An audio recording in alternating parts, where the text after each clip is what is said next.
Good morning, good morning, good morning. Good morning.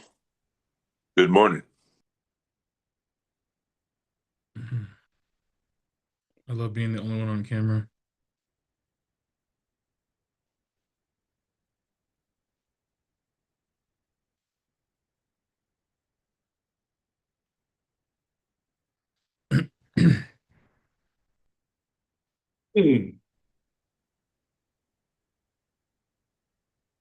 Good morning. Good morning, Sam. Good morning, James and or Christina. We don't know. Could be either. Good morning, Jason. Good morning, Fabi. Good morning, Jim.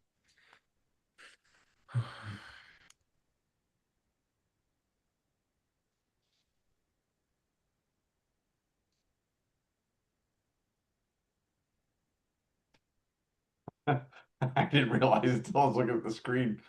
I'm like, where the hell are my glasses? Wait, why the hell can I see so good? I forgot that I put my contacts in. It's been a long day, huh? So far. That's awesome. That's funny. I love it. Not that I'm making fun of you, but definitely making fun of you. Just a senior moment.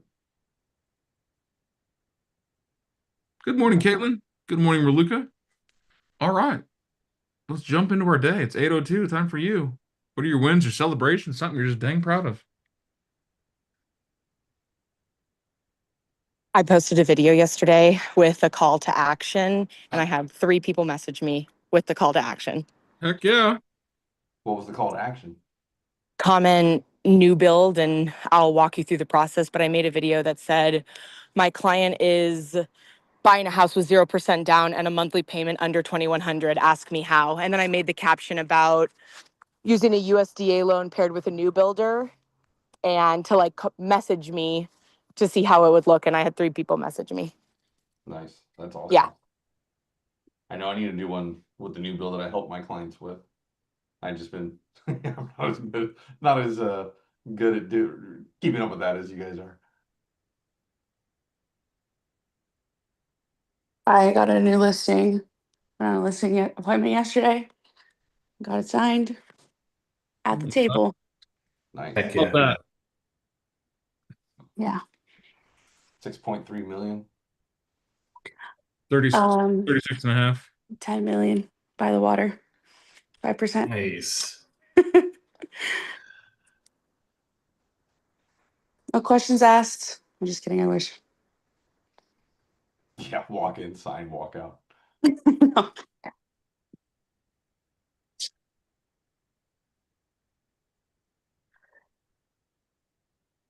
I'm gonna get licensed in San Diego. Just go live there a week out of the month.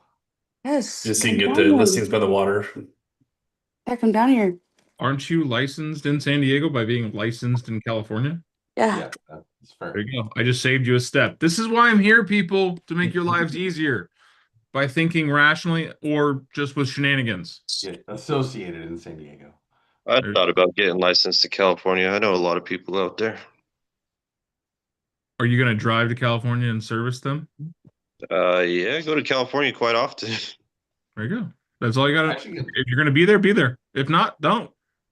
I should get licensed in Arizona because I keep finding 20 people every single morning to find me an investment property, but nobody wants to do it. Jim, if I knew you were serious about it, there's a ton out here. He is serious about it. He is serious. Yeah. Okay, I got one for you, Jim. I said the haunted one sounds great. And the one that we just fell out of contract with, it's 2 You properties. did fall out of contract. Oh, Aw. Yeah, we didn't get an update on that. Yeah. Mm. So I'll give you a quick rundown or update. Seller offered to fix anything and everything possible. what? Damn.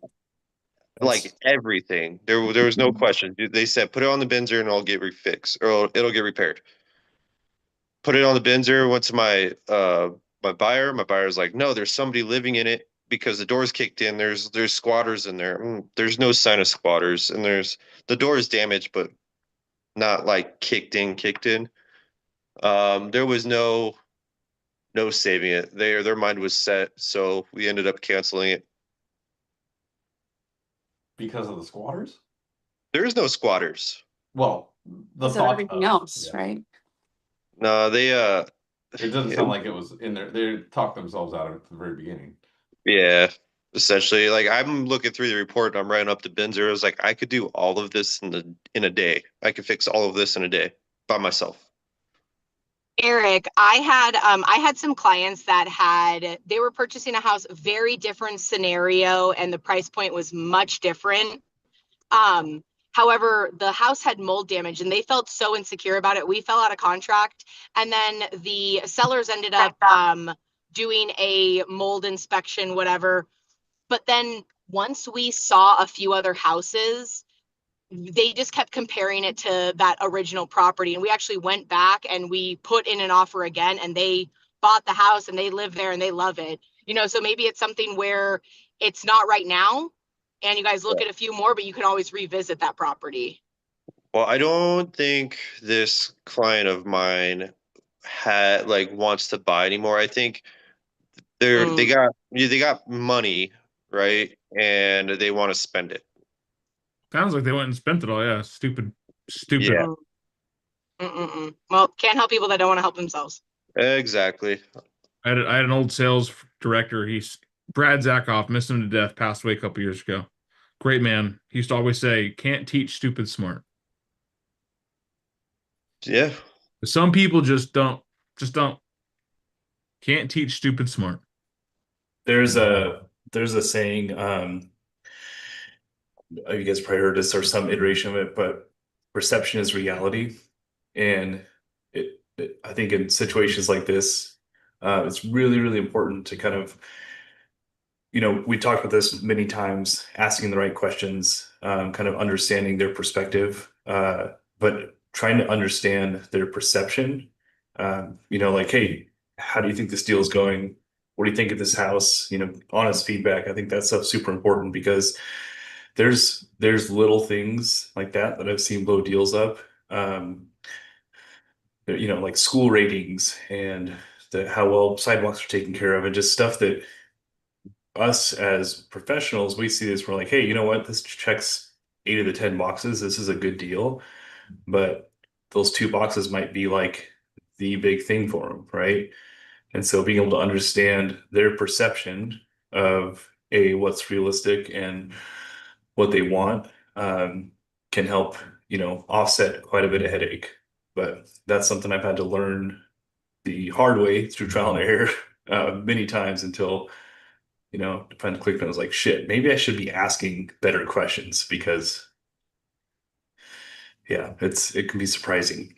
But then, when you, I feel like there's like a two-way street with that. When you are open to understanding someone's perception, understanding their reality, they are open to influence, right? If we just try and offer our perspective without first understanding or seeing theirs, people are usually pretty resistant to it.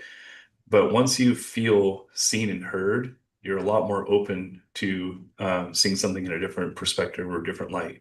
So instead of just offering, hey, this is an amazing deal, you guys would be stupid not to take it. If you can first understand why they might think it isn't, it can be helpful to kind of change that narrative for them, right? Because now you're coming at it from the same perspective they are. You can see the same, points of pain, the same wins, all that stuff. So Otherwise, you're just a sleazy used car salesman. otherwise, you're just a sleazy used car salesman. Yeah. Sorry, Dan. Hey, I'm not sleazy at all. I'm still in the car sales world, evidently. So I'm negotiating across industry lines. I Since love we got it. Sam on, do we want to hypothetically structure how real estate agents should buy properties? We can do that. This is your show. We can do whatever. I think that's a great idea. Now, here, let me ask you this. Nixing down payment. Should a real estate professional take commission when buying a property for themselves? 100%. think so. 100%? Really? Yeah. Why? Wait, hold on. Nixing down payment? Maybe Yeah, Removing. Not factoring it for down payment, because sometimes it doesn't work out that way. well, if you're then no. Yeah. No, it's like Okay, so after 13 years of originating loans on the retail side and then finally going wholesale, and open up my own brokerage, I can now originate my own loans if I choose. So if I'm doing a loan for myself, I'm not going to charge myself commission because that'd just be silly, right? You gotta I'd pay be paying- taxes on the income. Yeah, pay taxes on it and interest on it. So I'm going to get the interest rate and fees as close to null as possible, just to save myself a little bit of money. So no, sorry, I did not understand the question. It's That's okay. on If I have 20,000 in commission and 20,000 in closing costs, I'll take the commission, apply it to the closing costs. Yeah. Now, Not if you take the commission at all, just have it go straight from the seller there. That way it doesn't 1099 past you at all. Or that's true. That's one of the Yeah. things is, yeah, Sam said it. Why incur taxes? Why pay taxes on your own money? I said that. that was Jim. I just reaffirmed what he was saying. Thanks, not- Jim. I'm gonna that's steal not- that from you. I don't know who this guy is without glasses on. Okay, dick. So no, There are like, if you are going to use it for down payment, though, there are some extremely clever ways to buy properties as a real estate professional. I think I shared this with you guys, but I have a good friend of mine who she's an overachiever, if nothing else. Grew up with my wife. She is an attorney first, a real estate agent second, but they definitely kind of blend together. And recently bought a house, represented herself in the transaction. And the buyer's agreement she signed with herself was her as a buyer was going to pay the real estate agent entity. I think it was 15% in commissions, 50% of the sales price. So she had it mapped out in a dollar amount. And then when she went to write the contract up, she basically negotiated 15% from the sales price to pay herself, which I mean, it was wild. But she said she walked into this house with 15% equity. Guess how she wrote this up? So she, as the buyer, agreed to pay herself as the agent, and then the agent negotiated the commissions from the seller. There's deals to be had if you're a clever. I was going to put some animal name in there, but clever something. Insert the blank. who wants to buy a house next year? I do, but I also want to put my house up for rent. That would require buying another one. Yeah, Where's your house at? in Sierra Vista. Oh, dude, you totally should. The only thing is, so we bought this house. It has a 6.2 interest rate on it, and That's- market rents right now are far below what like my mortgage is. So I'd have to still pay part of that mortgage on this place. There's you can refinance. I just did. We went from a 7.3 to a 6.1. How long would you refinance? Back in I want to say May. It might have been August, but I want to say May. Well, I think I just figured out a good topic for today. Okay. So we've all heard of like buy downs, right? Temporary buy downs, permanent buy downs when it comes to purchasing a home or refinancing. Do you guys understand or do you want to know some like logic and some secrets for when that makes sense and when that is not a great idea? I'm To all be for talking it. to clients for it? Sorry, Okay. sorry. Dan will disagree. The application of that knowledge is the power. 100%. Yep. So generally speaking, in a rising rate market, you for sure want to utilize buy downs. Temporary, not so much. Permanent, 100%. In a falling rate market, it doesn't make any sense. Get the rate you can live with and wait for rates to come down and then refinance. So right now we are in a neutral but soon to be rising rate market, meaning rates have come down, they're kind of sitting neutral. Inflation data came in kind of where you want to see it. So going into like Q1, Q2, barring some unforeseen circumstance, not unforeseen, some unforeseen circumstance, going to war with one of 8 countries that we're currently at odds with, rates will be coming up. And so in that situation, anyone that's buying a house right now, I would say doing a permanent buy down makes a ton of sense because that's money well spent. If rates are, anticipating coming down in the next 6 months to a year, throwing that money towards a permanent buy down wouldn't make a ton of sense because, yes, they'll get the tax benefit. Yes, they'll get the lower payment, but then in 6 months, if the rate that costs them, let's say $10,000 is now free, well, they spent that $10,000 essentially for nothing, right? So obviously these are conversations you guys will have adjacently. Always, go to your local mortgage professional and have them kind of like coach your client through this. But I've seen it happen too many times where people will come into this scenario with misinformation, and it's again, you have to kind of look at it from their perspective and try and understand where they're coming from before you can, give them any sort of advice. So right now, buy downs make sense. 3 months ago, buy downs did not make sense. You guys take notes? This That was helpful. This is a story-based social media post right there. Right there. Hey, have you been looking at the market? Have you been thinking about buying a home?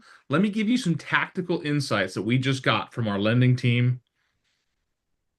Restate it. Or leverage Caitlin's story. Mm-hmm. You buy a house with no money down.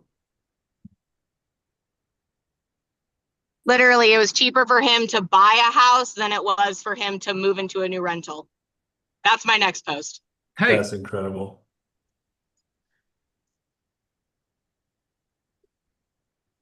love that. You see how you guys are all waiting for me to say The suspense. it's called a hook? It's simple. Doesn't need much. I have a question. I have some clients that I've been working with, and I put them in touch with my lender, and they have been like contacting him and working with him with the numbers, and they tell me that he's provided a lot of insight, but they still continue to shop him, and I don't like that.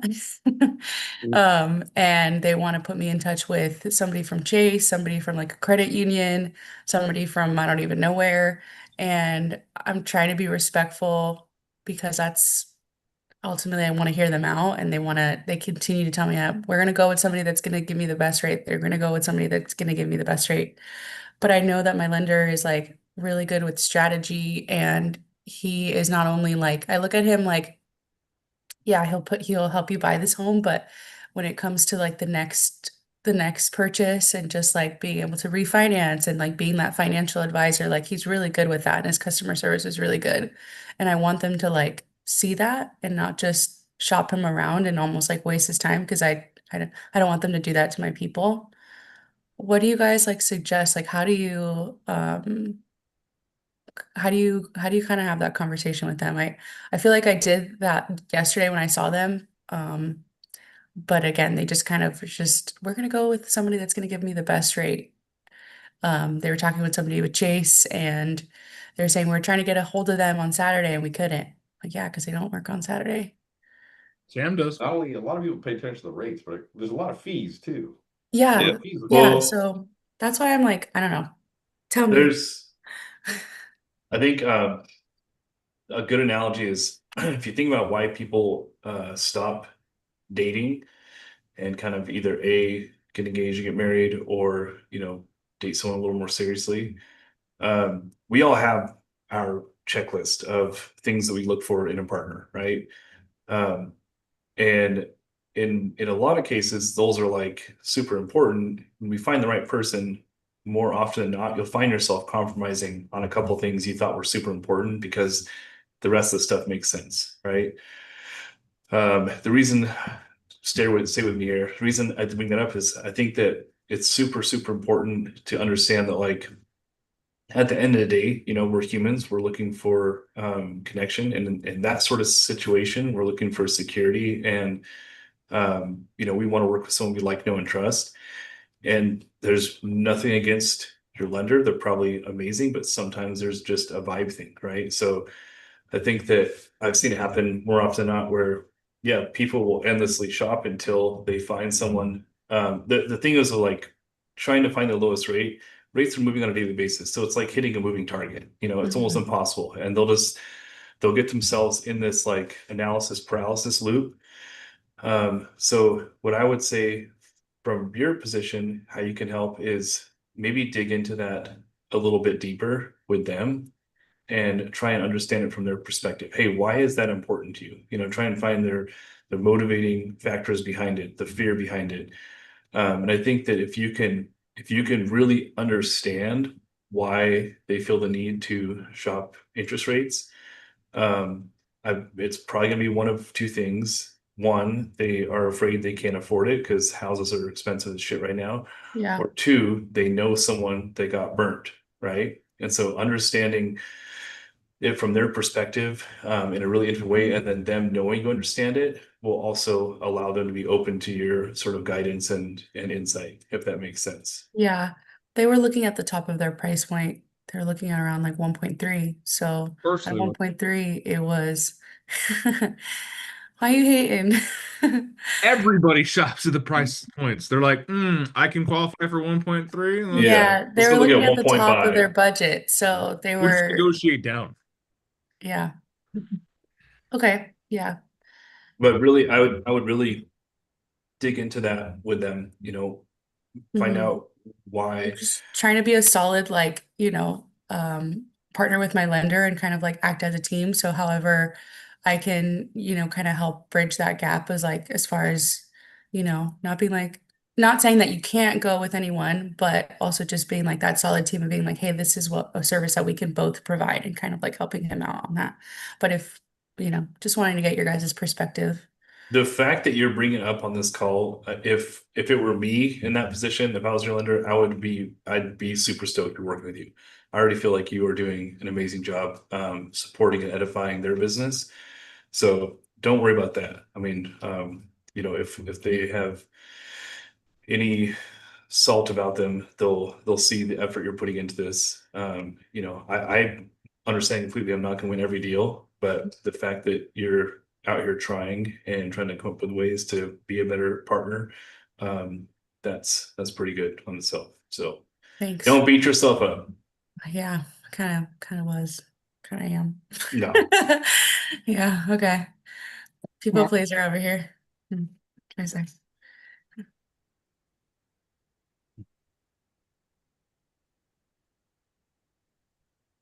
Does anyone have any other weird scenarios with clients you're trying to work with, anything like that right now?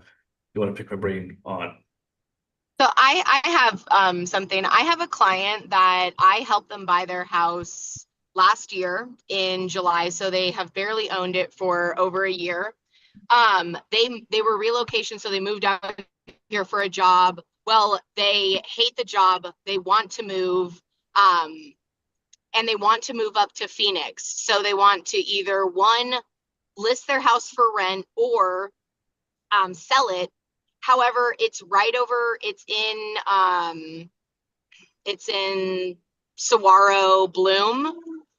So a bunch of new builders and a bunch of new builds everywhere. They do have a pool, so I feel like the pool sets them aside. But when they bought the house, they bought it for $460 last year, and now the homes in the neighborhood, the closest comp that I found was right around like 430.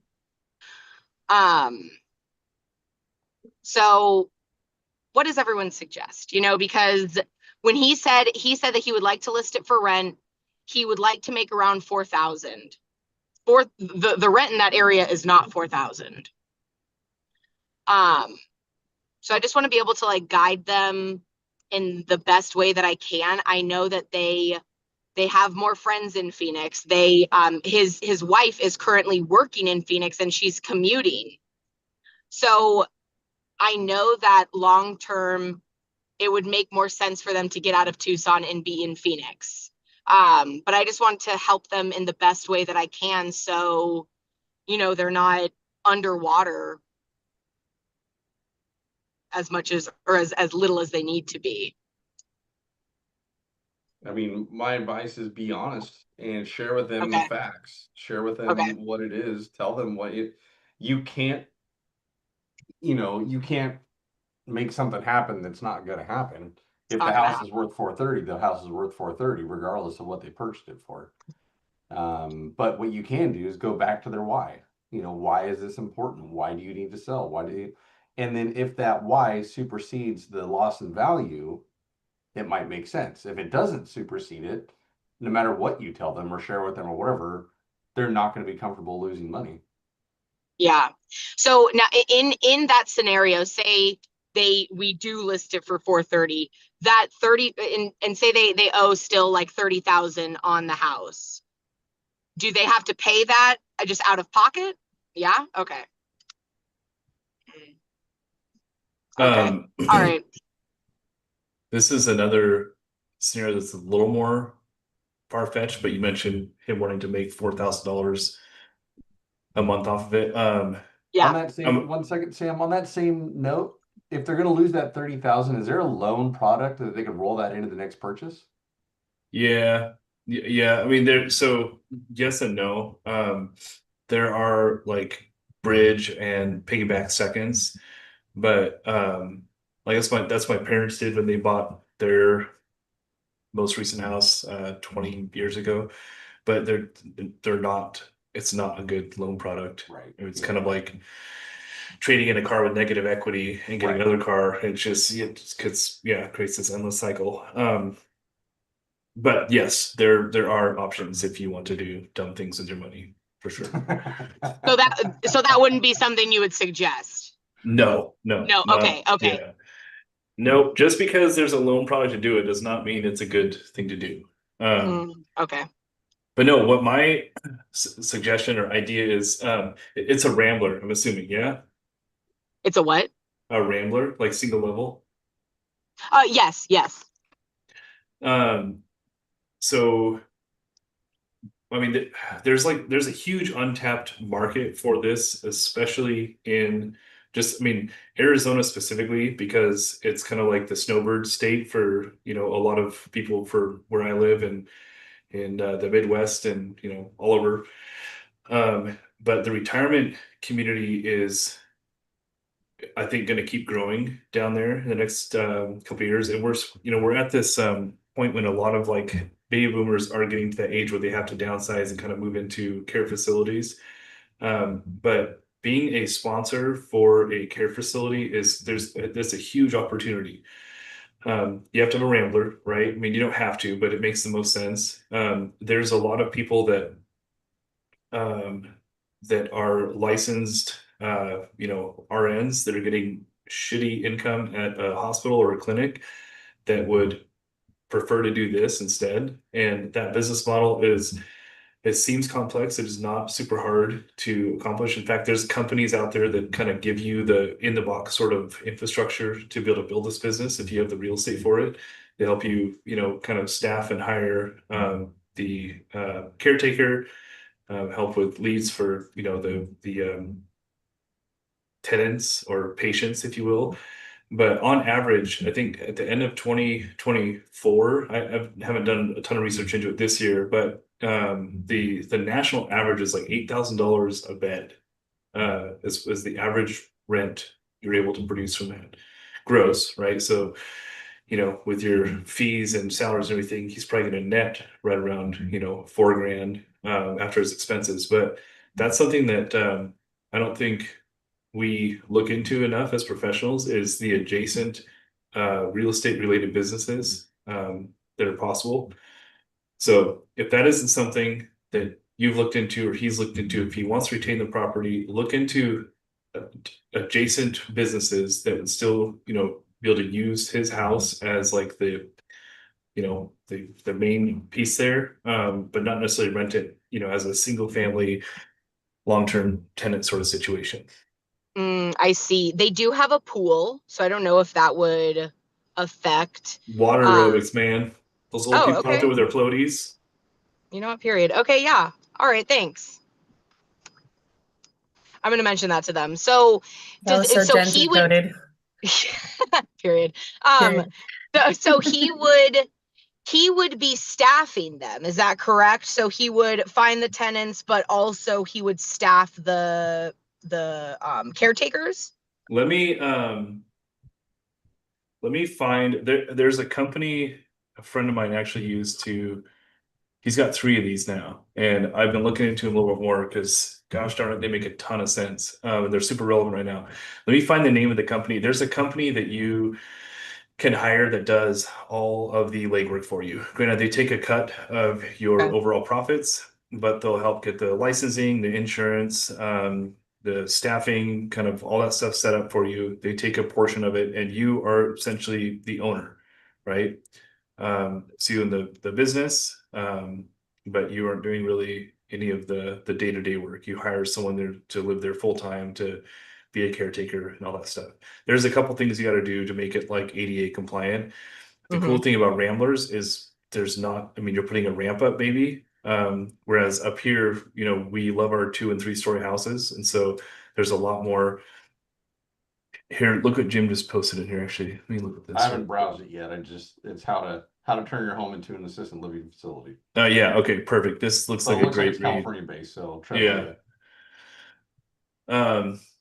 Yeah, but that's a huge untapped revenue stream right now, and it's going to become really relevant, more than it already is. Thank you. I appreciate it. That's very helpful. It's a great idea. I've got a couple properties in mind, got my wheels turning. Yeah, no, same. It's Yeah, especially in Tucson, I feel like that's prime location.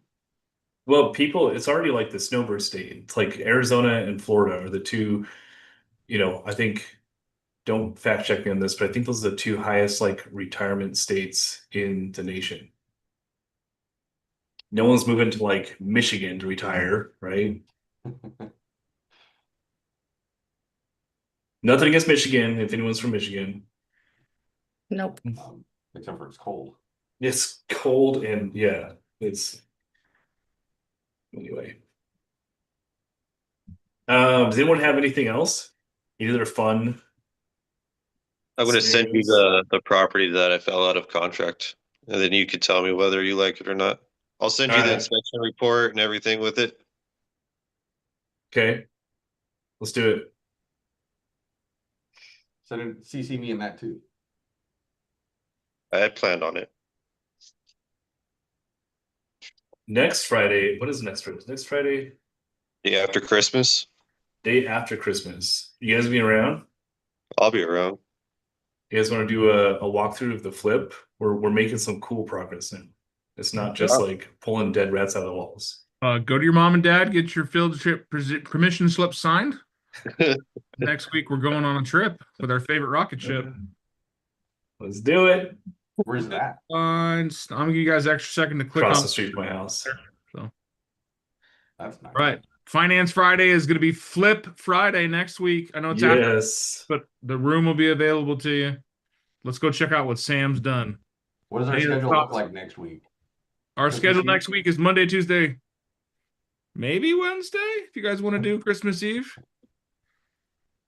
Trump just made it a federal holiday. socks, all the pajamas. We just sit here and drink hot chocolate and look at each other. I'll Like have my it. bed. What we do already. Isn't that what we open? Well, some of us work. Aaron probably, or the ones that don't have your cameras on. But yeah, that's our next week is Monday, Tuesday, Wednesday for my intents and purposes. Be there. Guys, well, I just want to say that I appreciate you all very much. I love hopping on these calls and getting into discussions and talking about real estate. This is my passion. It's kind of have to be passionate about something to do it for more than a decade, but I love this stuff. So any and all weird scenarios, always down to talk about and kind of think through. But yeah, just want to say I appreciate each and every one of you.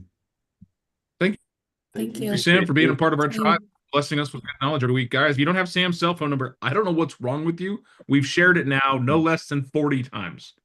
If So- only somebody would put it on the title of their name.